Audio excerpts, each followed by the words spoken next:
Hey there, welcome into The Sweat. I'm Adam Kaufman. He's Tyler Sullivan. There aren't any Jets around, right? I don't think so, but you got to keep your head on a swivel. Yeah, those guys come out of nowhere, apparently. It's all right, so good. For now, we're not in danger. Let's all kick back to the best we can, talk sports for the next hour or so. We appreciate you joining us. Yeah, and just a 4-game slate tonight in the association, but some huge over-unders. Each game is projected to bring in at least 220 points. Yeah, it's big, big total, so we're going to find out where all that offense is going to come from. First, though, NBA spin move. We got DK Live's Julian Edlow, Chris Spagnolo from Osmo.com, We're going to be joined by RotoWire's Alex Barutha during the show as well. And guys, first up here, James Harden went absolutely bonkers again last night. Career high, 61 points, which equates to, I think, exactly a bazillion DK points. Roughly, if my math is correct there. And the Rockets close. managed to hold off the lowly Knicks there. The Bears doing it all for them, besides playing defense, but we don't necessarily care about that. But how about when Chris Paul returns, though? Here's that caveat now. He's questionable to come back when they face the Raptors tomorrow. He's been out since late last month with a hammy.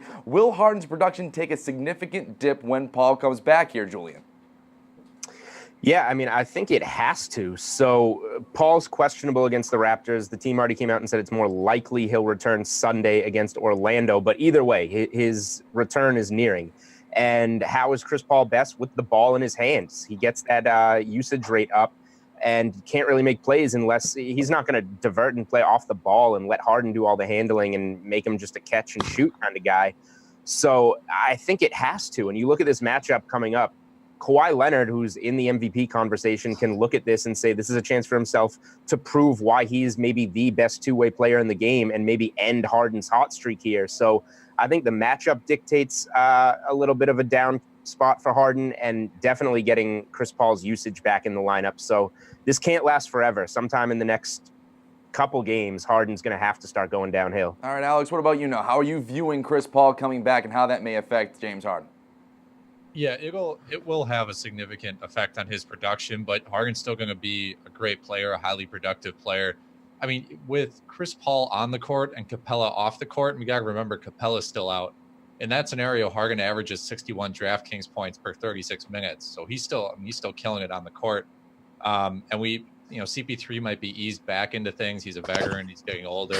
This hasn't been his best year by any stretch of the imagination. So I think Harden he'll have a drop in production, but he'll still be clearly an MVP candidate. All right, and you bring up a good point there. I mean, Harden's still going to be awesome. He's still going to be great even with Chris Paul back. So, Spags, how are you looking at this situation? So I think it is a tough spot where, you're not going to see the night-to-night upside that Harden's shown here. Though you do have to remember that when this whole run began, Chris Paul was still in the lineup, and Harden actually had a game with Paul in there that was right along the lines of what we've seen for over a month now. But overall, I think like the other guys were saying, there's not enough usage to go around. Even if Chris Paul's on a minute limit, you're going to see it cut into Harden just enough where you want that price to drop a little bit more where you feel comfortable. But the upside's always going to be there. Harden's going to harden. He's just not going to have 50% usage rates night after night. All right, your dog's late for the show, so get comfortable. Victor Oladipo. She's not a professional. Yeah, well, we got to get her up to speed. I know, here. seriously. Just always whatever, a little slow. Victor Oladipo, done for the year, Spags. It's brutal. Ugly right knee injury last night. We all saw it. Stretchered off. Wasn't good. We feel for him. He needs surgery. So, obviously, hopefully he has a speedy recovery. But we know he's not coming back this year. So, in the aftermath, we got to sort that out. Which Pacers players immediately have good value? I mean, obviously, I think we have to look at the bane of the daily fantasy world, Tyreke Evans. A lot of people are going to be mad about having to go back to him now, but he's been looking better. He's really rounded into form the second unit. Right away, he picks up a ton of value moving to that starting lineup and picking up at least a part of what Oladipo's role is. I also wouldn't discount Domantas Sabonis behind him. The second unit without Tyreke opens up some more usage for him. He's been a strong player. Aaron Holiday will probably move in there to fill in for Tyreke in the second unit group. But Sabonis is going to have a nice run. And Miles Turner as well, a guy who I think you have to watch out for. He can have some big days, and I think he is a guy who wants to be an alpha dog, even though he hasn't been in the past. Anyone you'd add to that group, Felix, or does one stand out above the rest? The Pacers are so balanced. We already saw them play. I think it was 11 games without Oladipo earlier this season, and nobody really popped out. Sabonis had a few good games. Tyreke Evans was chalk on some nights and let us down, although he was reaching value in those games. I agree with Chris. That's the guy that immediately jumps out. He's going to be the best value until his salary kind of starts to increase. A couple other names, Darren Collison, Corey Joseph, just when you get all those minutes that Oladipo's playing, minutes are going to have to open up to the backcourt. So those guards are going to be in spots where maybe they can start to average 3, 4, 5 DK points more per game. But there's no one guy here that you would think, like with a name like Victor Oladipo going down, ooh, somebody has to fill in a huge role. The way the Pacers are built, it just doesn't work like that. There'll be guys like Turner, Sabonis, Evans, night to night that maybe can have big nights and pick up the slack. But I don't think any one player is going to take over and kind of become the alpha dog of this team. Bertha, I challenge you to disagree with that. Give me a guy. Unfortunately, I can't give you a guy. We should mention Aaron Holiday. I mean, he's a guy that might get 20-ish minutes a game now with Oladipo out of the picture. But I think, if we look back at those games where Tyreke Evans was starting in place of Victor Oladipo, he was not playing well at all. And I think those stats are deceiving because he was dealing with a knee issue. He got that knee drained recently, and that's why part of the reason he's been playing so well.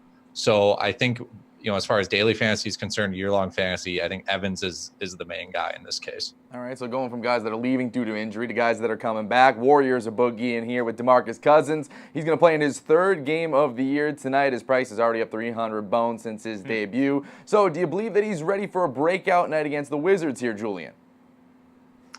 A breakout night, no. Is he fairly priced at 5,800, averaging just over 28 DraftKings points in his 2 games back so far? Sure. He's done it without playing that many minutes, 15 minutes in the first game, 21 minutes in the next game.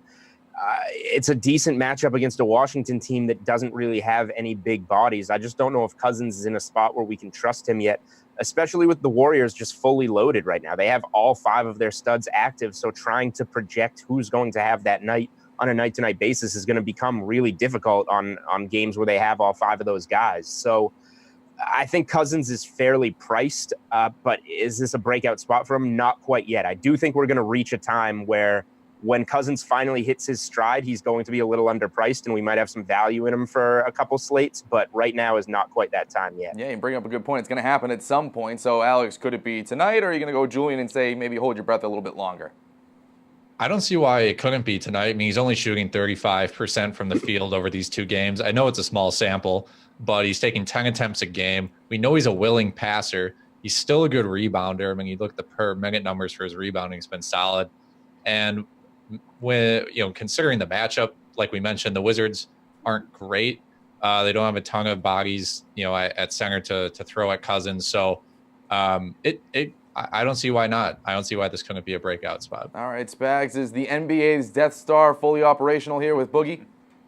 I think the Death Star is looking good tonight. I think it's actually a very easy rebounding matchup for the Warriors here. It's going to be tough on the Wizards. The Wizards are the worst rebounding team on the slate we have tonight.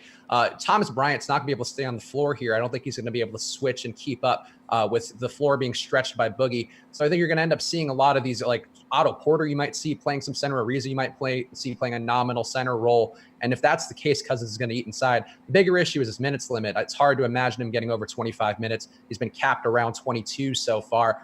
So I think he's going to have a good shot at a points per minute basis. Whether he has like a huge ceiling here, I think it's hard to say. But I think value-wise, like Julian said, I think he looks good. He's very fairly priced. Fellas, thank you very much. We'll chat with you again a little bit later on in the show. We got to do some football momentarily after we get some news on an unhappy Enes Kanter. Hey, it's Brendan Glasheen. Got your DraftKings Fantasy Flash. Enes Kanter has had enough in New York. The Knicks center was PO'd after a DNP coach's decision for last night's game against the Rockets. Here's Kanter after the game. I want to play basketball. We're all competitors. I want to play basketball. So just if you're going to play me here, play me. If not, just get me out of here. The 7-year vet has not played in 4 of the Knicks' last 5 games, and it was Noah Vonleh who got the start at center in place of injured Luke Cornett, not Kanter. Head coach David Fizdale said he wanted to try and slow down James Harden in pick-and-roll situations. Harden scored 61 points. Yeah, that worked. Kanter and the franchise just aren't on the same page. He is in the final year of his contract. Add his name to the trade bait list, which seems to be increasingly growing by the day. At least he's willing to be a good teammate. Should he be held prisoner in NYC, he'll be yelling WTF. Knicks make the short trek to Brooklyn Friday to face the Nets. All right, football now. Big game right around the corner, Kauf. You know I'm excited for this one. Oh, me too. Pro Bowl's almost here, guy. I didn't necessarily mean that one, Oh. but sure. I mean, we'll figure maybe talk some Super Bowl at this point in time. Okay, I guess that makes sense. We can get makes into sense. that. Sure. All right, guys. DK Lives, Pierce Dietrich, and Reed Fowler here, too. Guys, how about some NFL chase fade here, boys? All right, Ravens made a splash today, guys. Reed, we'll start with you. John Harbaugh, new 4-year deal somehow. Chase or fade Harbaugh will lead the Birds to a Super Bowl during this contract.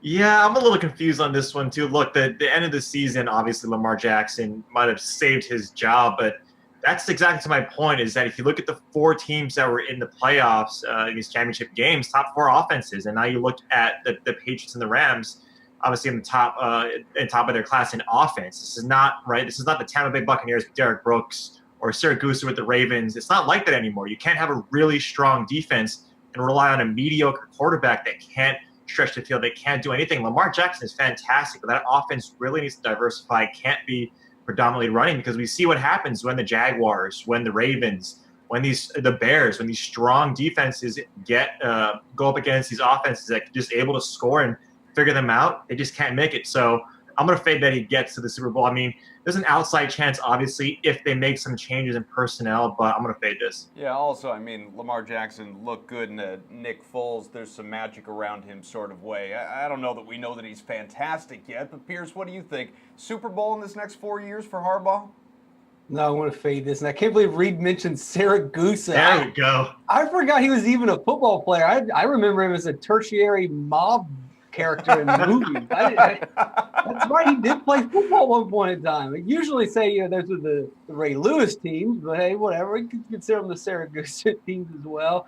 No, they were going to fire him 2 months ago, and nothing really changed. Lamar Jackson played good, I guess. They're not going to win any games. They can go to the playoffs every year because they get 4 automatic wins against the Browns and the Bengals. And I know people think, no, the Browns have turned it around. The Browns played good for about a month. They've been terrible for 30 years. 30 years. That's 4 gimme wins every year for the Ravens. It makes Harbaugh look like a better coach than he is. He'll go to the playoffs. But like Reed said, they don't have the offense to advance. Pierce, you got to start eating kitchens, big guy. Dog pound's coming alive. They've been saying that so many times. Yeah, I've never seen a team. Holcomb, remember? Yeah. Holcomb? Yeah, I've never seen a team cheer so feverishly for a 3rd place finish in their division. Right? It's like they're so excited. That's the bar. That's how low the bar is set. Like, it was exciting, but they had a long way to go. I mean, when you go winless throughout a year, though, I mean, 3rd place, we'll take what you can get there. All right. 16 to Hey, what they got going now. Listen, you never know. You never know. All right. Also in the news here, Cam Newton underwent arthroscopic surgery on his right shoulder. The owner in Carolina also commented about Newton maybe sitting out for the year. If that made the most sense, that's what they'd do. But for now, chase or fade Newton bounces back in 2019 here, Pierce. Fade. I live in Carolina, so I watch most of the Panthers games. He is toast. His accuracy is gone. He is not athletic anymore. He just stands in the pocket. He doesn't have any zip on the ball because of his arm surgery or arm injury. And the biggest thing is he's just not a great decision maker. He's average at best when it comes to, pocket presence IQ. He's killed that team. They have tons of weapons around him. The clock is ticking. You got maybe 2 years left on Christian McCaffrey the way they're using him. They've got great receivers. They've got to do something. And I think I would draft a quarterback. I would go get Foles. I would even take Joe Flacco. Ooh. Newton is done. All right, Reed, what do you think? Yeah, I mean, that's where we're at, right? Is that Foles, Flacco, getting a rookie out of the draft seems like a more appealing. And we've seen kind of not necessarily the same set of circumstances, but Andrew Luck went through this a little bit with a shoulder injury. So a lot of it has to do with rehab. So I'm going to fade this the same way that Pierce is. But really, it's way too soon to think that he's going to have a bounce-back season next year, especially now. If Greg Olsen decides to go to the booth and do like a lot better than Tony Whitten and give a little nod for the tight ends or a little nudge up for the tight ends, and he leaves, like Johnston. Yeah, exactly. Yeah, he's not too bad. But that's one of his security blankets, right? And like what Pierce is saying as well, his average yards or his average depth was a lot lower this year, and his completion percentage went up. But still, he just wasn't someone that garnered a lot of trust week over week in fantasy, and then just in the grander scheme of things, right, Christian McCaffrey's usage is so high, and that's what made him such a great player for all of us. But Pierce is right. The time's ticking on this team, and he's just a guy that hasn't been healthy, and that's what happens when you have a guy who runs the ball, who gets hit, who's as big as him, and susceptible to those big hits. So too soon of the season, I'm going to fade it. I like that Reed went with Tony Witten. He just said, screw the spectrum. Nah, like Tony Romo, Jason Witten. Bring them all together. Screw it. Bring them all Put them together. together. Perfectly So, fine. yeah, this is the terrible analyst. All right. Tom Brady, a heavy favorite, guys, to have more passing yards than Jared Goff a week from Sunday in Atlanta. Minus 139, in fact. So, chase or fade, the GOAT throws for more yards than the Goff, Principal Pierce. You got to chase it. It's Tom Brady, and it's the playoffs. We've been saying this for 3 weeks now. There's no one better. There really is not anyone better. And he has lost a lot of Super Bowls, too, so we got to make sure we mention that. Do we? But Do we have to? But you look at the last 12 games in the playoffs, he averages 340 yards a game. This year in the playoffs, 340 yards. The offense looks amazing. And then Goff on the other side doesn't look that great in the playoffs so far. And I know the Patriots have given up a lot of points, but that's due to circumstances in the game. You take away one quarter. The defense for the Patriots has played pretty well. I don't think we had to mention it. I think we chose to mention it. Reed, what do you think here? Chase or fade on this one? No, it needs to be mentioned. They've lost Super Bowls. But, Pierce is right. I mean, in Mr. Brady's Super Bowls, he's been fantastic in the yardage department, right? He's averaging over 300 yards in those Super Bowls, win or lose. And so really, when the Patriots do win, it's really on the back of a guy like Tom Brady. Even when James White has a good game, it's still because of Tom Brady. And so when you really look at how this team and how this offense is set up, it obviously runs through number 12. And Goff hasn't really needed to be that fantastic. We got a guy like C.J. Anderson and Todd Gurley. Hopefully he comes back. But that running game, that power running game really now with the Rams is the identity that they've chosen to go with in the playoffs. And their defense, whether you want to believe it or not, I mean, it was pass interference. Their defense has been playing a lot better. That defensive line with Ndamukong Suh have been playing a lot better. So it's not necessarily because of Goff that they won, so therefore, I mean, it's got to be TB12. Plus, if trend is any indication from the last two Super Bowls, Brady's going to throw for like 700 yards. That's very true. I mean, he did see 505 last year there. But let's not discount the running games here. Sony Michel, I mean, he's been a beast over the last 2 weeks. NFL rookie has 5 touchdowns on the ground, about 250 yards rushing. Patriots' first-round pick is minus 177 to rush for more yards than fellow Georgia Bulldog Todd Gurley, perhaps the best back in the game here. So chase or fade that Michel outrushes Todd Gurley here, Reed? I'm going to say he does. That number, though, is scary, right? I mean, a guy like Sony Michel can get game scripted out very quickly. I mean, if they're behind, he doesn't see any work in the passing game. So that scares me a bit. If all things considered, and this comes down to one possession game and it's back and forth, obviously, right? Sony Michel has been fantastic over the last few games, really getting that workhorse role. But if Sean McVay, if we believe what he says, and he's been pretty transparent throughout the year in terms of his injury reports or just in general of what he's been doing, Todd Gurley does present obviously some upside that they need the best player and the best running back throughout the season to play a lot more snaps, to be more involved in the game, the passing game and the rushing game and everything in between. So I'm going to say that price at minus 177 is a little too much, but I mean, Todd Gurley is one of the best. So I could easily see this, if all things considered are the same, that Todd Gurley does do better than he has been. All right, Pierce, are we forgetting that Sony Michel is a Patriots running back after all, and you can never trust Patriots running backs?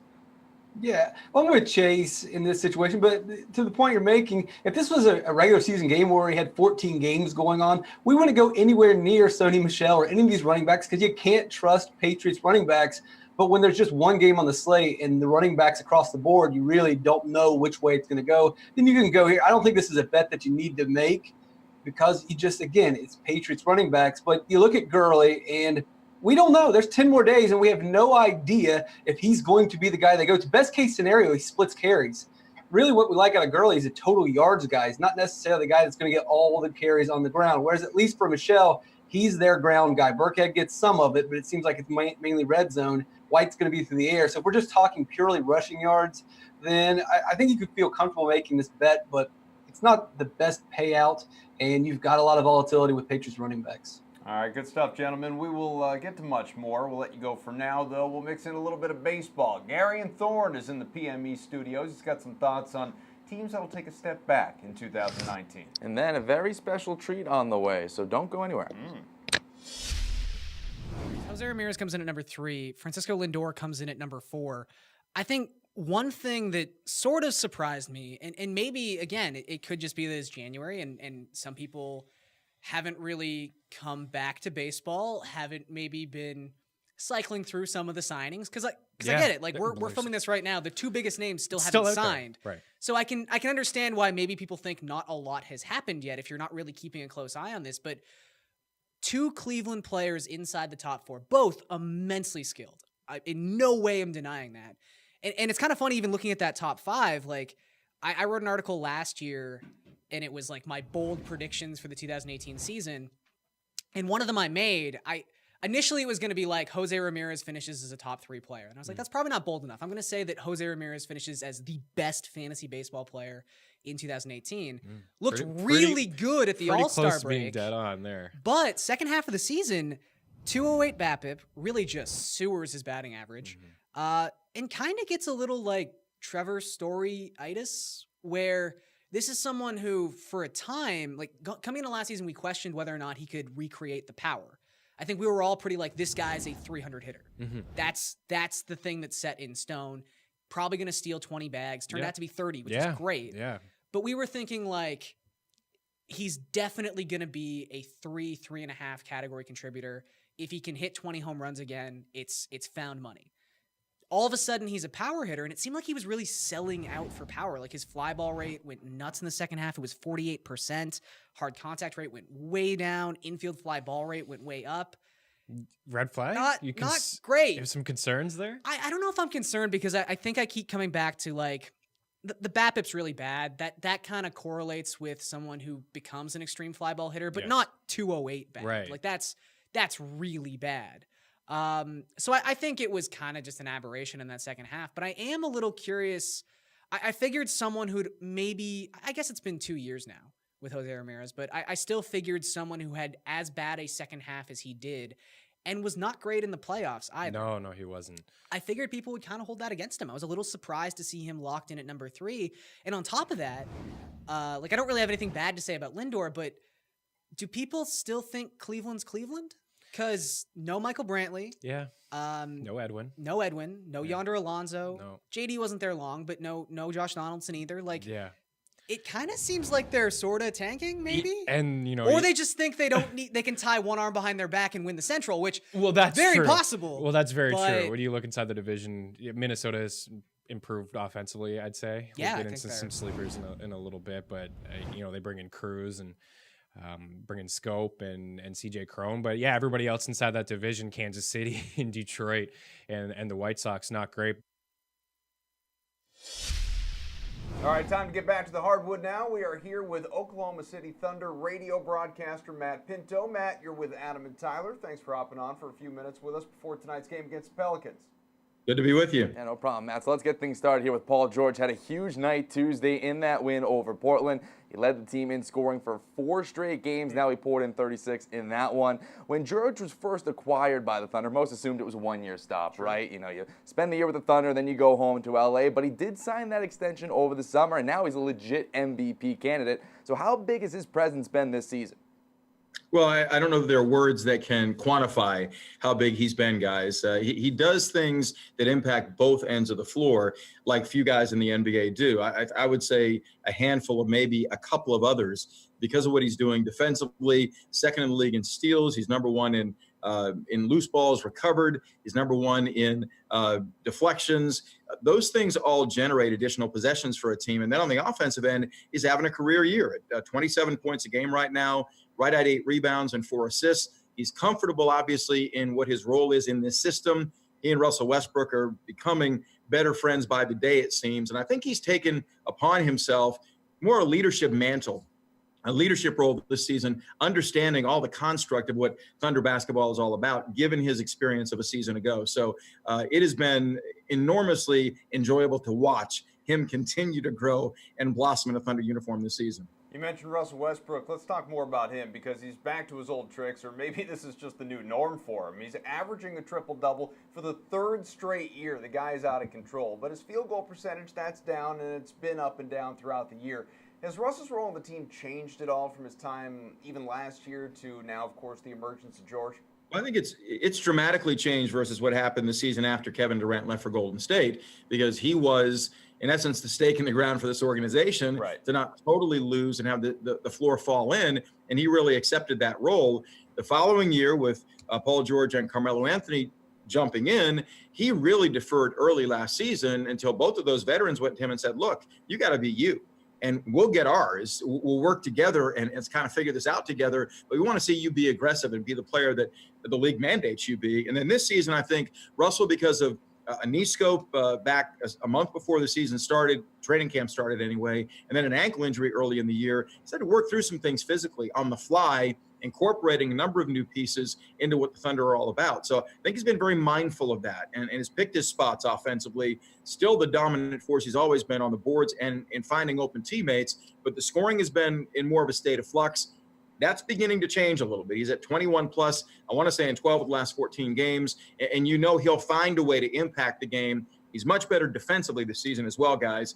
Paul George really challenged him before the season started to join George in being an all-defensive selection this season, and both guys are right there. Westbrook's number 1 in steals, George number 2 right now. Looking at Dennis Schroeder now, he arrived in OKC as part of that Carmelo Anthony trade in the offseason.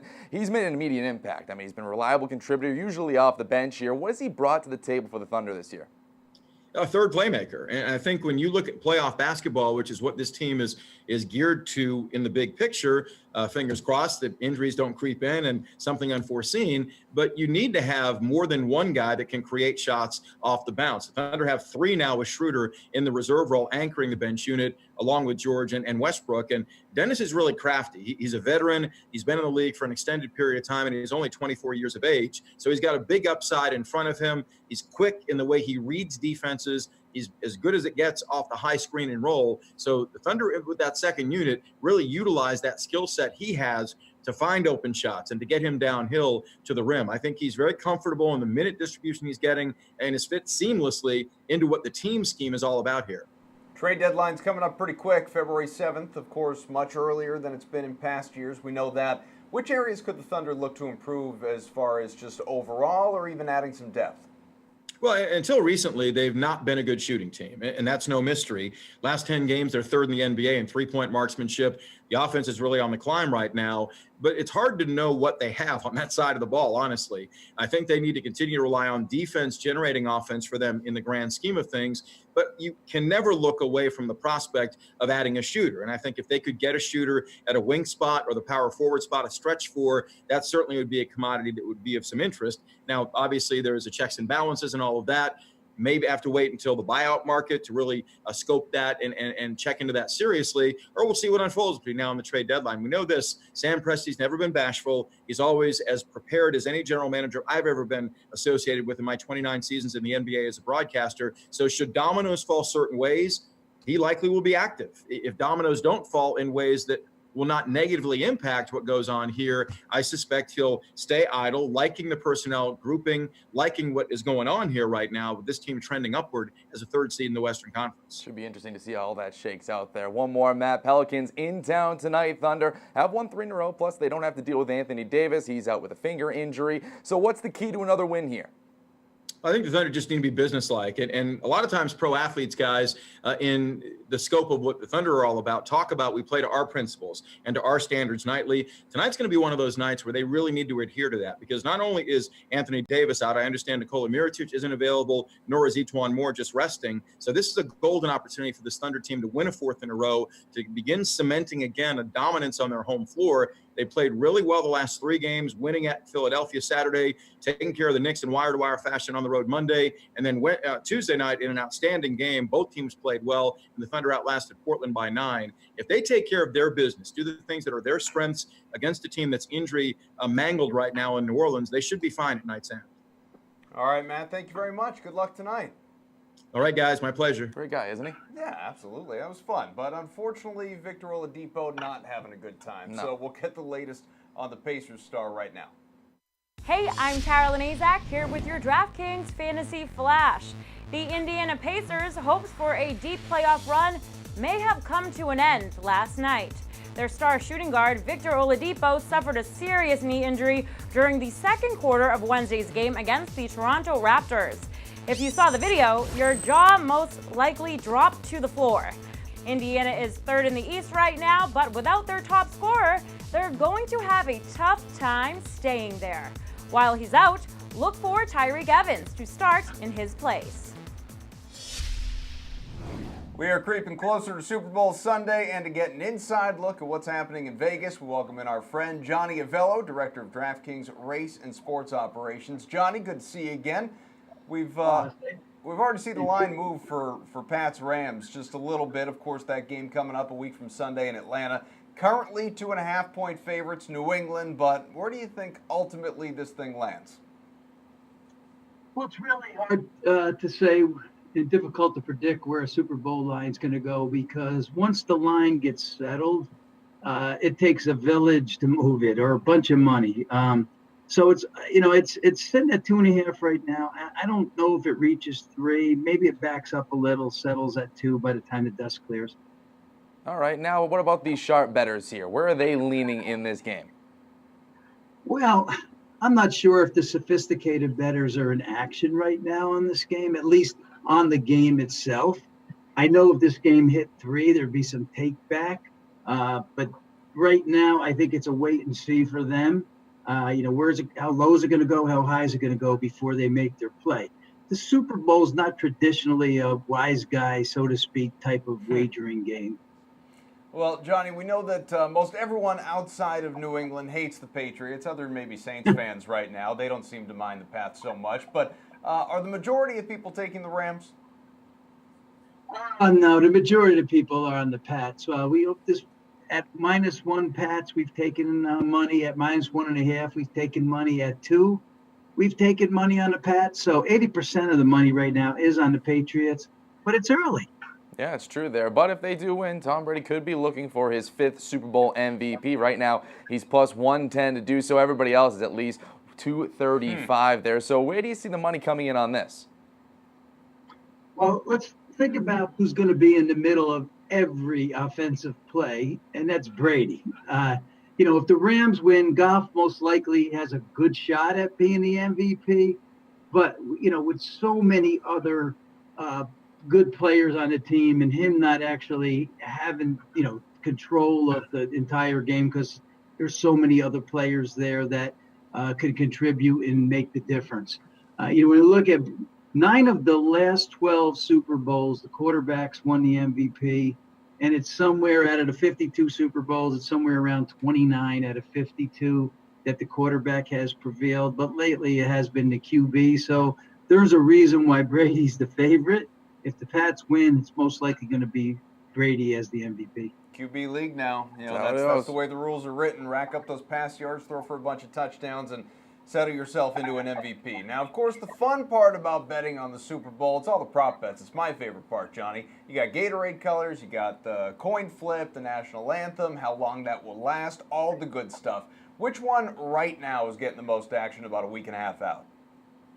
Well, those are really fun, those prop bets. But they're not the ones that generate the most action. Of the Gatorade and the coaches, what color is he wearing? They're not the ones that are going to get you the big handle. The ones that are going to get you the big handle are the ones that actually concentrate on the core plays of the game. How many passing yards will Tom Brady have? How many completions will Goff have? Those are the ones that generate the most money. Now, there are some that get the house in a little bit of exposure, and that's going to be, will there be a safety in the game? They're the ones that the bettors like to play, the customers, because they're getting back a big return, 5 or 6 to 1 on their money. So they're the ones that puts the house in the biggest exposure. I just saw a few moments ago a video of the Rams media embarrassingly singing happy birthday to Sean McVay. He's 33 today. I don't know what the odds were, Johnny, of that happening, but I know it's never going to happen in Foxborough for Bill Belichick. Could you put a number on that if you were to just guess for fun? The team? The Patriots. Happy birthday? Yeah, the Patriots media contingent singing "Happy Birthday" in a press conference to Bill Belichick. I don't even know if I can make odds that high. Yeah, what kind of action can I get on that? That would be pretty wild then. All right, now let's talk about a much more important game, right, Koff? The Pro Bowl. I mean, really, that's the creme de la creme of all this. well, we haven't really seen a line at this point. Players really don't try that hard in this one. So where do you see this ultimately being set at? Well, it's an exhibition game and certainly limited motivation by the players. You want to go look at some past history. The underdogs are 12-3 against the number over the last 15, and they've won 9 straight up over that period. Now, when you look at where this game is played, guys, it's being played in Camping World Stadium, which was built in 1936. There's been many names that place has had through the years. I just think the players are going down to Florida and have a good time. Mm-hmm. This game is NFC 1, total 56. Now, why are they 1? Well, you got Trubisky, I believe, is going to play. Wilson's going to play. Breeze, I don't believe, will be in the game. And on the other side, you got Mahomes, Luck, and Watson. To me, it almost sounds like an even exchange. So, I don't know where the scoring's going to come from. This game used to be a high-scoring game. No longer is. The players don't want to get hurt. Nobody on defense wants to hit anybody too hard. So, it's anybody's guess. It's one of those games that is meaningless and nobody cares who wins. Jamal Adams seems up for hitting people. Well, only if you're a mascot. Yeah, if you're a mascot, he'll go after you. Johnny Avello, Director of DraftKings Race and Sports Operations. Thank you very much, sir. You guys, speak soon. All right, you bet. Again, Johnny Avello. And let's get some more football on the way here. Brendan Glasheen sat down with Paul Perillo of Patriots.com, Patriots Football Weekly as well, to talk about New England's 3rd straight trip to the big game. Incredible. Welcome back to The Sweat. I'm Brendan Glasheen. Let's welcome in Paul Perillo, editor of Patriots Football Weekly and contributor to Patriots.com. Paul, thanks for the time today. The Pats have been riding to Super Bowl 53 on the motivation that nobody believes in them, Tom Brady is too old, the dynasty is dead, and so on. New England was an underdog in the AFC title game and had to win on the road, but now the Patriots are favorites in a spot they've been in so many times. So how do they stay motivated for the next 2 weeks? It's pretty difficult to imagine a team not being motivated for the Super Bowl. And I'd like to think I played a little bit of a role in the Patriots getting here because I was one of the people that, sort of doubted them along the way, didn't necessarily think they'd be in the Super Bowl. But I think all of that is stuff that Tom Brady in particular, but this team has used periodically over the last several years. They haven't been able to do it as much lately as they did early on in the dynasty. But it's definitely real right now. They take that disrespect label, and I'm sure that even though a lot of people will be picking the Patriots to beat the Rams, they will not be talking like that in that locker room. They will be talking about all the people that doubted them along the way, that called Tom Brady too old and said that the players in this team weren't good enough to make it to the Super Bowl and win it. So I think that's their motivation, and they'll continue that on through Atlanta.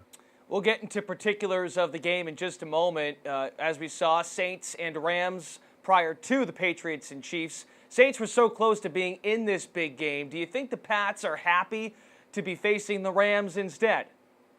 I don't necessarily think of it that way. I do.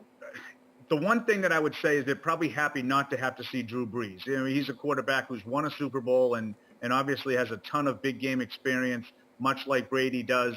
Not quite as accomplished as Tom, obviously, but he's a guy who's been there. So in that regard, I think they're probably happier to see the inexperienced quarterback. But I think the Rams are every bit as talented, if not more talented, than the Saints. Matter of fact, I think top to bottom, they have a more talented roster than New Orleans does. I think they're a little bit more balanced. They have a little bit more weapons on offense. If Jared Goff plays well, it's one of those things, careful what you wish for. So, I could definitely see both sides. I think they're probably happy not to have to deal with Breeze, but at the same time, I don't think the Rams will be any picnic. Yeah, they have a tremendous young head coach, too, Sean McVay, known for his aggressive head coaching style. How do you expect that to affect Bill Belichick's game plan? Well, it's going to be interesting to see how McVay handles certain situations. I think we've seen in these playoffs, teams have been willing to go for it on 4th down. I thought McVay's decision to fake the punt early on in that game, down 13-0, I thought was an interesting risk. But then later in that same game, he has a 4th down from inside the 1 with a chance to take the lead in the 4th quarter, and he passed that up and went for the field goal. So it's going to be interesting to see how McVay handles that. I don't think he's been as daring on 4th downs, going for 4th downs as some of the other coaches. Bill Belichick clearly went for a couple of 4th downs, and one of which was not successful last week in Kansas City, and the other one was, and they scored a touchdown on it. So I think you can't really replace that big game experience. I think, McVay obviously doesn't have that. Nothing he can do to get it, beyond being in these games more often. So we'll see how it all manifests itself next week.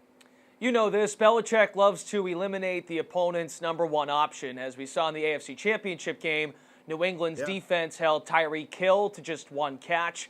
Who is that guy going to be for the Rams?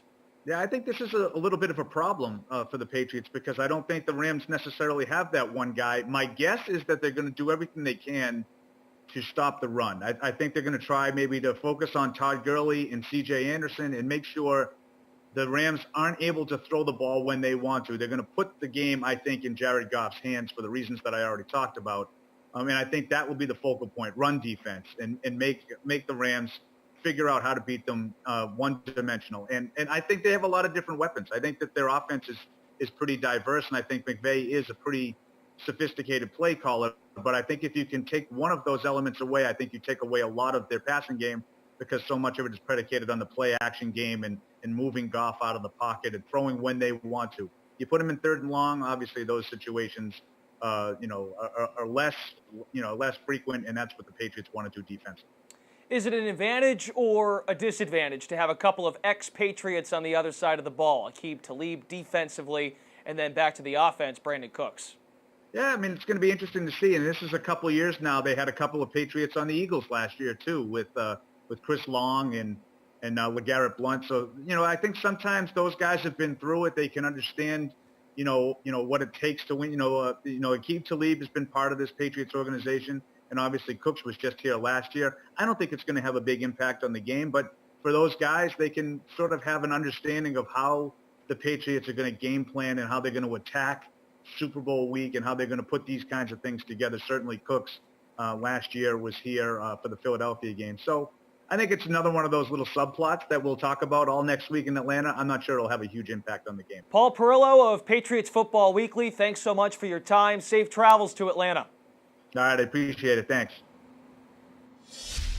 All right, well, we'll take a break from the Super Bowl talk for now. Do we have to? Yes, but don't worry, we're still going to talk NFL here. We'll keep that conversation rolling by spinning the quarterback carousel here to help us figure out where some of these quarterbacks will land in 2019. We welcome back DK Live's Pierce Dietrich and Reed Fowler. Guys, Eli Manning, his era in New York looks like it could finally be coming to a close here. They have the 6th pick in the draft. They could dip their toe in free agency. So, Pierce, which QB do you like, if it's not Eli Manning, as the best fit for the G-Men?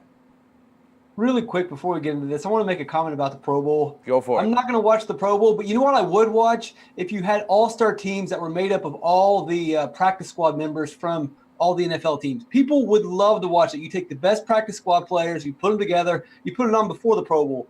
People would those guys would hit. They would display. Yeah, they would be fighting for contracts. I like it. A little Rising Stars challenge Roger. there. All right.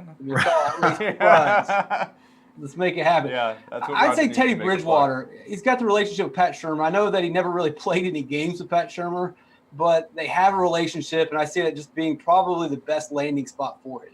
Okay, cool. Teddy Bridgewater to New York. I kind of like that one. Reed, what do you think?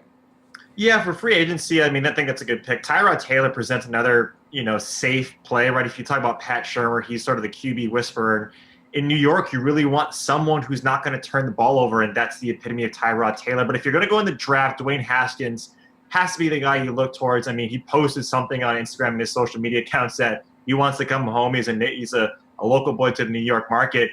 It just makes sense, right, for this type of guy to be in this market. You have that guy in Pat Shurmur who can teach this guy up. And even if Eli stays, right, even if he stays over for 1 year, whatever the case may be, you can obviously have Haskins learn and spend 1 year. Look what that did to Pat Mahomes. I'm not saying they're the same quarterbacks, but a year for a guy like Haskins could do him some good. So that's where I would go. All right, guys, let's take it on down to Jacksonville. Blake Bortles, how much can change in a year? Cast aside by the Jags, so who do you see coming in to be the next QB Reed, if, of course, there's a change? Yeah, I mean, there has to be a change. Bortles was almost the worst of the starting quarterbacks, ranked 30th, I believe, in QB rating and TD rate. So there's going to be a change. And if they're going in the draft, I mean, the splash spot obviously would be Kyler Murray. They're going to want someone to be a playmaker down there. But Drew Lock, the guy, the Missouri quarterback, big guy, right? Sort of your typical build at like 6'4", 6'5", 225. He threw 44 touchdowns in his junior year. This guy is a pocket passer. They already have a guy like Leonard Fournette.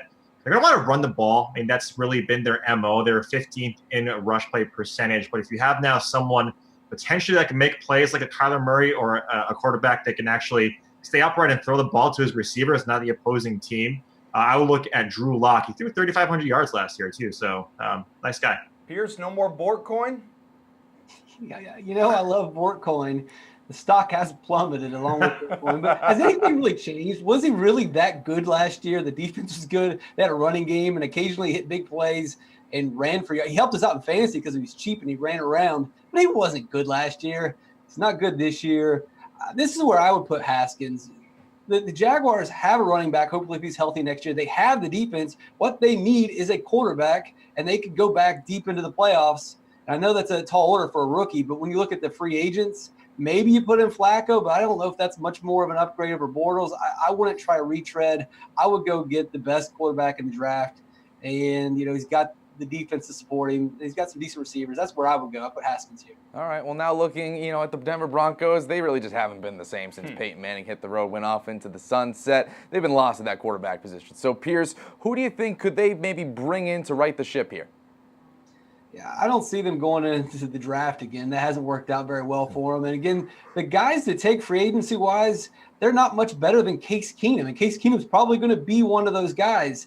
Elway needs to find another Elway, and that's going to be probably working the trademark. And he said basically he's going to look wherever he can to get a quarterback. This might be a little bit of a stretch, but I think Jameis Winston could be the guy that they go for. They want a gunslinger out there. Winston's been up and down in Tampa, and I know with Arians taking over, supposedly Arians likes him a lot, but it's been a rough couple years for Winston. I mean, he's been benched for Fitzmagic. It's time for him to get out of Tampa. Denver would be a great fit for him. Bench more than once. I like that. All right, Reed, what do you think? Yeah, I mean, it's a nice call. I mean, Arians did come out and say that it's Winston's team, and we've all heard that line before, and it hasn't really worked out. But look, I honestly think that Denver doesn't need to necessarily go to the draft and screw this up again. And there's another class, right? The 2020 class has a little bit better pickings here. But I think they stay with Case Keenum. Look, he's only an 8% hit to the cap. And Vic Fangio, he's a defensive guy. I know I said in the earlier segment that defense doesn't necessarily win championships, but look at what he's done. And look at what other defensive-minded coaches like a Mike Zimmer had done with guys like Case Keenum. If they just bring down his attempts and kind of do what Cam Newton was doing and just have these dump-off passes, not have to throw to rookie receivers, Keenum is not – he's a bad quarterback, but he's not the worst option that you have out there. He's not going to cost you a ton of money, like I said earlier. So I really honestly think that they stay and they go in the draft and they go defense, maybe cornerback in the secondary, where they've lost a lot of key guys on that defense. And I just can't see Elway going back to the draft and screwing this up again. For all the crap we give the Redskins guys, seemed like they read the Kirk Cousins situation correctly. They let him go for all that guaranteed money to Minnesota and really were on the right track when they made a splash trading for Alex Smith around this time last year. But then that terrible leg injury, career might be over for him. But in the meantime, seems like they're back in the QB market. So who do you think is the best option for Washington, Reed? Yeah, I'm going to go in the draft again. Daniel Jones is another big quarterback out of Duke. These guys got to rebuild, right? You can go Teddy Bridgewater, you can go Nick Foles, but to Pierce's point, why retread and kind of get the same amount? Teddy Bridgewater is obviously a health risk as well, so you don't want to have two of your quarterbacks potentially come in with health issues, and so build up from the draft. And this guy Daniel Jones, he's 6'5", 220, he's a pocket passer. That's really what these guys need, right? They have. Again, they get their Darius Geis back, obviously, from injury, and they're going to want to see what he has to offer. And so I really think that they go and they have this new, younger look on offense and go in the draft. Pierce, I'm sure you can give me some sort of historical context as to a savior coming in. Well, historically speaking, you don't want to play for the Redskins unless you want to lose your leg. You look at Theismann, you look at RG3, and now Alex Smith. I feel bad for whoever's going to go into this stadium. wear 2 knee braces maybe. I don't know what to do. Nick Foles is the guy I think it's going to end up here, and he fits well. Obviously, he knows the NFC East, and people will probably say, well, the Eagles, if they sign him, there's no way they would trade him within the division. Well, they did that with Donovan McNabb, so we could see that happen again. And if they don't sign him, then I definitely think the Redskins are going to jump all over getting Foles. They don't care about the money. Snyder will spend whatever he can. This would definitely make them a contender. All right, boys, thank you very much. We're going to get to some NBA talk on the way. I always enjoyed those guys. But first, latest on the Antonio Brown Pittsburgh Steelers situation. It doesn't have an end yet. It's time for your DraftKings Fantasy Flash. I'm Taralyn Azak. Well, it looks like Art Rooney is keeping the door open on Antonio Brown returning to the Pittsburgh Steelers for a 10th season. The Steelers president indicated on a conference call with fans that the team can mend its fractured relationship with Brown, even though he hasn't returned calls from players, coaches, and skipped team meetings. I mean, I hate to break it to you, Art, it's not looking too good. Rooney said in part we'd have to sit down with Antonio and understand where he is and make sure he understands where we are. Rooney also said the team is already talking about a contract extension for 36-year-old QB Ben Roethlisberger, who is heading into the last year of his current deal. Big Ben has hinted about retirement over the last few seasons, so it will be interesting to see how long of a deal he'll sign. The end of the Triple Bs in Pittsburgh looked imminent throughout the 2018 season, but according to Rooney, Steelers fans should still have hope that they'll hang on to at least a couple of them. Okay, final few moments here on The Sweat. We're squeezing in some NBA talk before we get out of here, so I guess we're bookending the show with a little bit of hoops. That's okay. We welcome back in DK Live's Julian Edlow, RotoWire's Alex Barutha, and Chris Spagnolo of Awesemo.com. I didn't know I needed a beard for this segment, but that's okay. Guys, name of this game, NBA Fadeaway. We give you a position, you give us a player to stay away from. Pretty basic. Yeah, fair enough there. So first up, we'll start at the point guard position. Alex, is there a guy in particular that you stay away from on this 4-game slate? This is tough because I like a lot of the guys at point guard tonight, but I'll say Elfrid Payton. He's at 5,400. People might be up on him because of all the injuries that the Pelicans are dealing with, but at the same time, Payton's not really much of an offensive player, so I don't think it helps him as much as people might think. All right, Spags, is point guard you don't like tonight? Yeah, it's also Elfrid Payton for me. I feel like we're now bullying him a little bit, but he doesn't look like a great play to me. I think there's going to be a lot of ball handling for Drew Holiday today. I think a lot more usage for Julius Randle, and I think people may assume that Payton's going to get more of that offense, but he's not. He's not that type of player. All right, Julian, are we just going to continue this beat down on Payton, or do you find somebody else that you don't like tonight? I did consider Elfrid Payton, but I decided to go with somebody who might be getting higher ownership tonight, and that's Rajon Rondo. He could make for a good tournament play. He's still a game time decision, expected to return from that hand injury that's kept him out since Christmas. But assuming that he does return, no Lonzo Ball, no LeBron James, Rondo's going to have the ball in his hands a lot. And the Lakers said that if he does return, he's not going to have a minutes restriction. He's in pretty good shape because that was just a hand injury. But going up against the Timberwolves, I just feel like the Lakers have other guys. Kuzma's been contributing so much. Brandon Ingram's been contributing so much. Rondo, a fine guy to throw a GPP dart at, but in cash, I don't want to be playing a guy coming back from a serious hand injury. Especially a guy that likes to handle the ball so much. Solid group of guys that you can roster shooting guard guys. Spags, is there one that stands out that you should fade here, you think? Yeah, so I'm not super into Klay Thompson. He's obviously coming off of a big game against his dad's former team. I think people may point chase a bit there, and I'm not comfortable with the usage and how it's going to flow around from the Warriors. I think you're going to see Cousins' usage be stable, but I think the Durant, Curry, Thompson triumvirate there, it's going to flow game to game, and I think it's a Curry night today, so I'll fade Klay. Jules? Yeah, for me, it's going to be the shooting guard on the other side of that matchup, and that's Bradley Beal for 8,900. Obviously, Beal has a really high ceiling with no John Wall going up in what should be a fast-paced game against the Warriors, but the Wizards are not a very good team. The last time these two teams played, yes, it was in Golden State, but Beal only had to play 19 minutes because they got wiped off the floor so fast. So this just isn't a place that I can trust Bradley Beal, even though in theory he's an attractive play. So, Alex, no Beal, no Klay. Who are you fading? I'm going to fade Brandon Ingram. He's at 6,200. You know, even though it's possible Rondo won't have a good game in his first game back, but I think he will handle the ball a lot for this team. And if he's handling the ball, then it's not going to be in Ingram's hands. And we all know or at least historically, Ingram has been better the more he handles the ball, the higher assist rate, things like that. So I just think the return of Rondo limits Ingram's upside in this matchup. All right, well, the next up here, you have the likes of Paul George, KD at the small forward position tonight. Is there a chance, I mean, those are high-profile guys. Is there a chance that you're fading either one of those two guys, or is there somebody else there, Julian? There is a chance because KD is going to be my guy here for a couple of reasons. Number one, I'm just not all that interested in him. We talked about Boogie off the top of the show. All 5 Warrior studs in the lineup. It has to make it more difficult to predict which guy is going to go off. People might play the hometown narrative here. Kevin Durant playing back in Washington, D.C., his hometown. The last time he played here, he had just 45 DraftKings points. I agree. I think it was Chris that said it, that this sets up as a little bit more of a Steph game. So KD at 9,000, not really interested in the matchup, the hometown narrative or anything. And why wouldn't you just look to spend up for Karl Anthony Towns, Russell Westbrook? If you're rostering those guys, there's just not salary left over for Kevin Durant. All right, Alex, do you agree with that, or is there somebody else?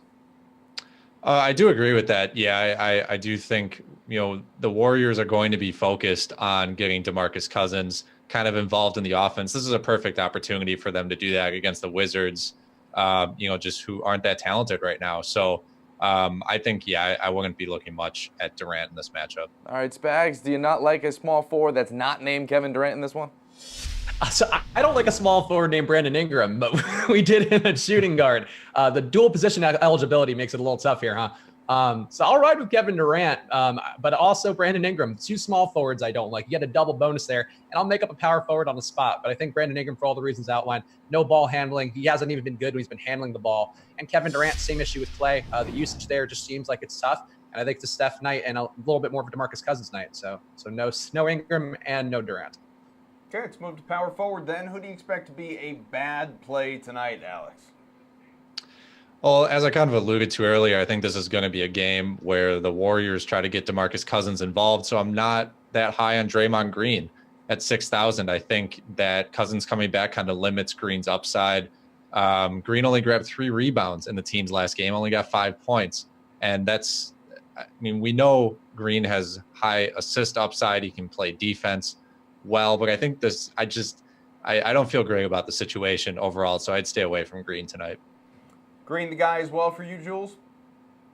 I did consider him, especially I think he only has 11 rebounds in the 2 games with Cousins back, so Boogie's been eating up some of those boards that Draymond usually gets, but I went with Dragon Bender here, a guy that's been chalky on the last 2 slates with Rashawn Holmes and DeAndre Ayton out for the Suns. He has 30 DraftKings points in consecutive games. That was at $3,000 and $4,000. Now he checks in at 4,600 and has a more difficult matchup against Portland. If you need a guy at 4,600 and you're on your last spot, I think Bender's a solid play. He has a good chance to have a decent game. But am I going out of my way to fit him into my lineup like we have been the last couple slates? No, not even with 4 games. Nobody going on a Bender tonight, Spags. Who's the one that you're going to get rid of here at power forward? So I'm going with Al-Farouq Amino. This is an on-the-fly call, but it's one which generally I feel like his price when it's above 5K on DraftKings, not a guy you're going to want to go to. Not a ton of ownership on him, so I get wanting to go there as a tournament play. But overall, I think there are cheaper guys you can go to, like Darius Miller, who fits that eligibility. As an interesting play at very cheap, is going to be filling in some of that usage that we talked about for the Pelicans. So a guy like Aminu, I think I would want to avoid even on a 4-game slate where, you want to get some interesting contrarian plays. All right, now solid amount of centers here tonight. So which big man is not worth a roster spot tonight here, Alex? This one was tough for me as well, like point guard. I don't necessarily hate this guy. I just have concerns about Julius Randle at 7,800. The Pelicans' floor spacing is really bad with Davis out. You have Okafor at center. He's using a ton of possessions. He has 24 shots and 8 free throws over the past 2 games. I think there are just options that are worth exploring around Randle. He's not necessarily a lock, like I think a lot of people would consider him to be. All right, Spags, who's a center that you don't really like tonight that you're not going to roster? So this is a tough one where I could have some egg on my face, but it's Jahlil Okafor for me. We have him projected to be the highest owned guy at our ownership projections at Osmo.com. And I just think he's not a great matchup versus Steven Adams. I think we've seen the best of him his last 2 games. We've also seen him going against lineups that don't have a guy like Steven Adams in there. Adams is going to bully him around. I don't think he's going to be able to get the possessions. And the minutes are great, but there's a lot of risk with a lot of the field being on him. All right, Jules? Interesting. I like both of those Pelicans plays, but I went with Thomas Bryant here because I like so many centers on this slate. And I know Spags referenced him earlier. he might not be able to stay on the floor. They want that body on DeMarcus Cousins, but is he going to be able to stay on the floor with that pick and roll and the space that the Warriors are going to create on offense? Probably not. So I'll just say one thing about Jahlil Okafor. Because that matchup is so bad, I hope people get scared away from him, because, you know, this is like a 12-point spread in favor of OKC here, but with how beat up the Pelicans are, I want this to be a blowout. Get Steven Adams off the floor. Jahlil Okafor is still going to play that mop-up duty, that garbage time, and maybe go up against a worse center. So I'm kind of hoping that we get Okafor to play big minutes in a blowout against a different center other than Steven Adams. All right, guys, you're great. We got to let you go, and we got to go as well. We'll see you tomorrow at 6 o'clock Eastern on The Sweat.